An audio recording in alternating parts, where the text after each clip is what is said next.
Naming a child is the first and the most significant responsibilities of parents. This should not be overlooked or neglected. Welcome to Parenting for Purpose with your girl Julia Cleo Ojima, and today we'll be talking about naming your child. How do you name your child? Or how did you name your children? Let's dive in and see more on this. Naming a child seems like a simple task, right? But actually not, because it carries a deep weight for both the parent and the child. This act is more than formality. It is declaration of identity, purpose, and belonging.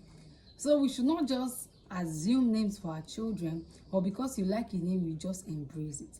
Let's see what you need to consider before naming your children. As a believer, before you get married, or even in the marriage, if you didn't think of it, the moment there's conception, you're already pregnant for that child. You need to go and seek the face of God to know the identity of that child, because your child's identity needs to be in alignment with the name. It will help the child to become that which God has ordained for the child. Sometimes God might not give you the name directly. He might give you identities, might give you characteristics of the child you are carrying.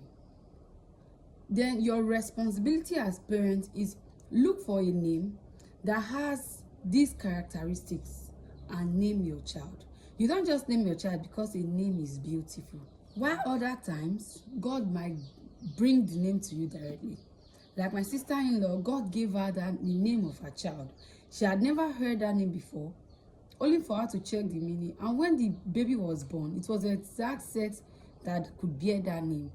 So we need to keep our sensitivity enlarged, open to receive names or the descriptions of our children.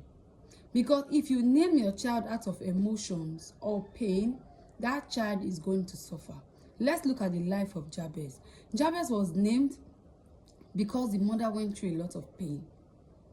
At the end of the day, he suffered for something he knew nothing about, until he changed his name before he was able to enter into his full identity. Look at the life of Rebecca. Rebecca was pregnant for twins.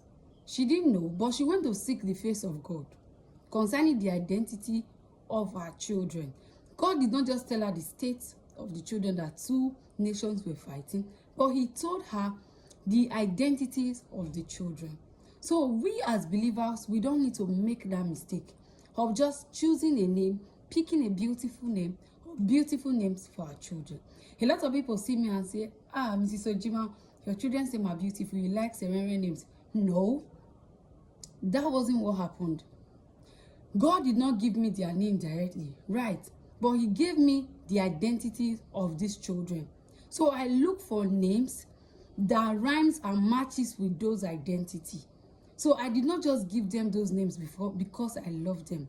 Some of those names is in my search to align with the meaning, with the characteristics of what God has given me, that I found those names. Some of those names I've never heard them before.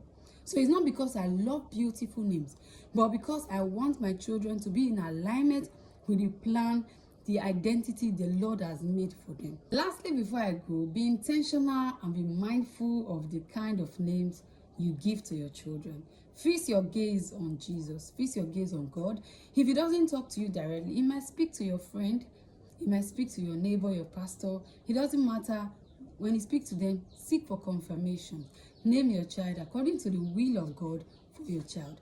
Please subscribe to my YouTube channel on Julia Cleo Ojima, and on Facebook, Parenting for Purpose, for amazing tips that will make parenting worthwhile.